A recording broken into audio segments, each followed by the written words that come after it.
Guys, lahi na usab nga makalilisang nga balita karon lang adlaw. Usa ka 15 anyos na usab nga batang babayi ang napalgan nga wala nay kinabuhi taliwala sa pinyahan didto sa Pulumulok, South Cotabato.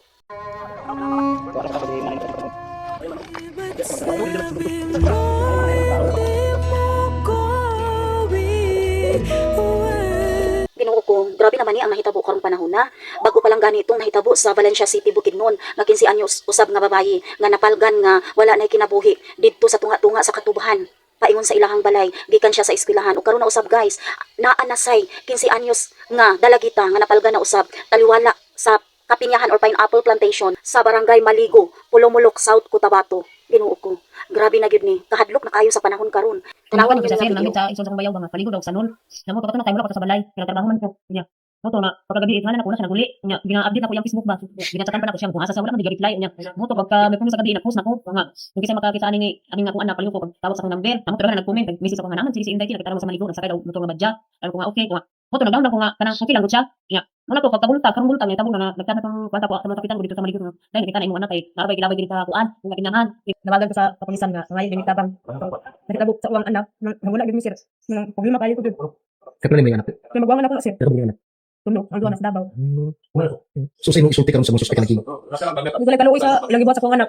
Unsa kung iyang galing uyab ang nakabuhat anak o barkada man galing dapat wala nilang lagi anak bud. Patyon pa nila ang tao. Kay grabe sakripisyo ako sa kong anak ko eh. Nya man naon lang. Matod pa sa inahan, nananghid lang kuno ni si alias Shaina, 15 anyos paning bataa, nga maligo kuno kini sa usa sa mga swimming pool no sa maong lugar. Nahitabo kini guys ni adtong Enero 13, diin nananghid kining bataa nga maligo kuno sa swimming pool duol sa ilahang panimalay. Ug nagpangutan na kuno no ang inahan kung asa ang iyahang anak ug naay nakatug-an nga nisakay kuno kini og motor nga badja. No so abi ra pud sa inahan ug okay ra ang iyahang anak.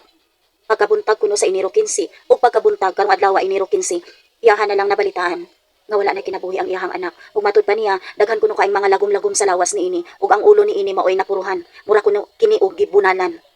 Padayon pa guys, ang investigasyon no sa mga otoridad about ani nga kaso. So matud pa sa inahan nanawagan siya no tungod sa ilahang kalisod, nanawagan siya og tabang no nga unta matabangan sila no sa ilahang giatubang karon nga trahedya, labi na ang pagpahiluna no sa iyahang anak ug pagpadayon sa iyahang kaso.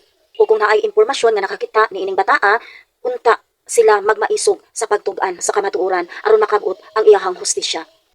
O ila usab nga giimbestigahan kung naabay nahitabo nga panamas-tamas sa maong batang babae o naabay foul play nga nahitabo sa iyahang kamatayon. Ginoo ko, grabe, mahadlok naman ta ani oy. Diyos ko Lord, RIP and condolences to the bereaved family.